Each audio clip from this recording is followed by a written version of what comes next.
আসসালামু আলাইকুম, কেমন আছেন সবাই? আশা করি আল্লাহর রহমতে সবাই অনেক ভালো আছেন। ভুরি বোনা রান্না করছি, সেজন্য প্রথমে প্যানে তেল দিয়ে নিলাম 250 গ্রাম। দারুচিনি, এলাচ এবং তেজপাতা দিয়ে দিচ্ছি। এখন আগে থেকে কেটে রাখা ফালি ফালি করে পেঁয়াজগুলো দিয়ে দেব। তেলটা একটু ভালো করে গরম হয়ে গেলে পেঁয়াজগুলো দিয়ে দিচ্ছি।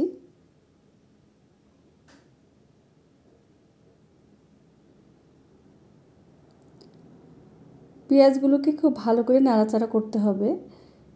খুব বেশি জোরে জাল দিতে হবে না, মিডিয়াম আঁচে রান্না করছি। দেখুন, ভালো করে নাড়াচাড়া করব যতক্ষণ পর্যন্ত গোল্ডেন ব্রাউন না হয়। এরপর একে একে মশলাগুলো অ্যাড করে দেব। আগে থেকে মশলাগুলো পেস্ট করে রেখেছিলাম, সাথে কিছুটা গুঁড়ো মশলাও অ্যাড করব।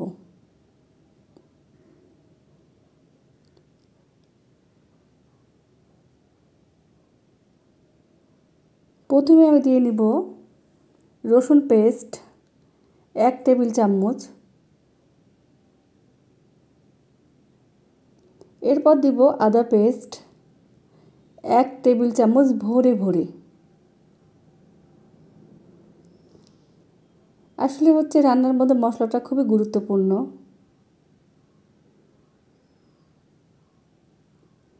হলুদ গুঁড়ো দিয়ে দিলাম কিছুটা। আসলে হলুদের তারতম্য হতে পারে, যেরকম হলুদের কালার। তারপরে এখন দিয়ে নিচ্ছি মরিচ গুঁড়ো আন্দাজ মতন, যে যেরকম ঝাল খেতে পছন্দ করেন সেভাবে মরিচটা দেবেন। লবণ দিলাম কিছুটা আন্দাজ মতো। স্বাদ মতো আসলে যখন যেরকম আর কি, প্রথমে কম দেব, লাগলে পরে আবারও দেব।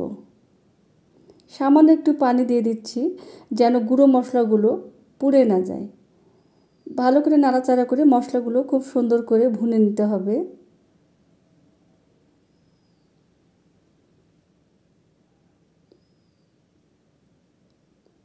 খুব ভালো করে মশলাগুলো ভুনে নিচ্ছি।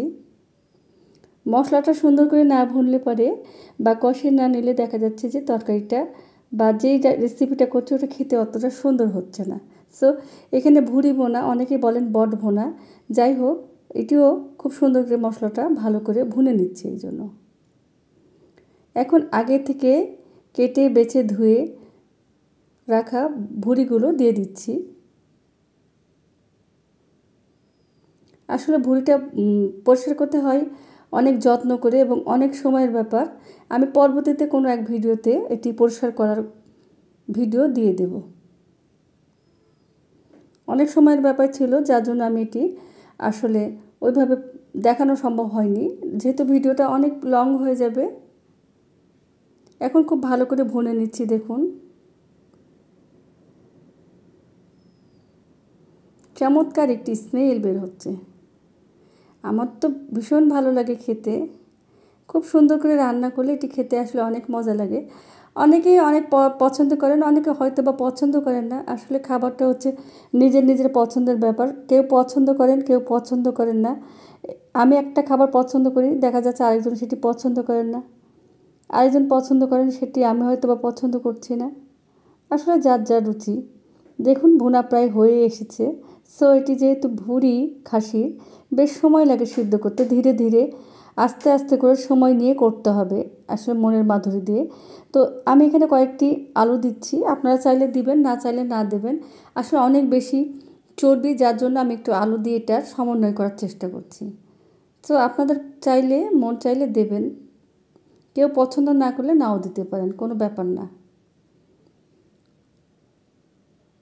দেখুন, চমৎকারভাবে হয়ে এসেছে প্রায়।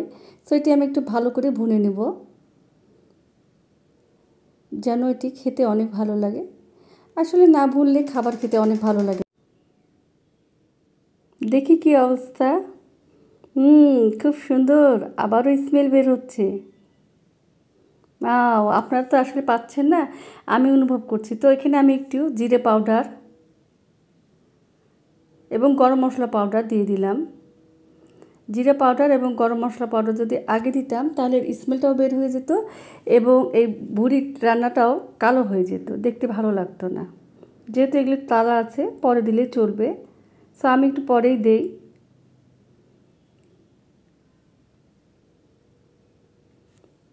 সবাই ভালো থাকুন, সুস্থ থাকুন, নিরাপদে থাকুন। আল্লাহ হাফেজ।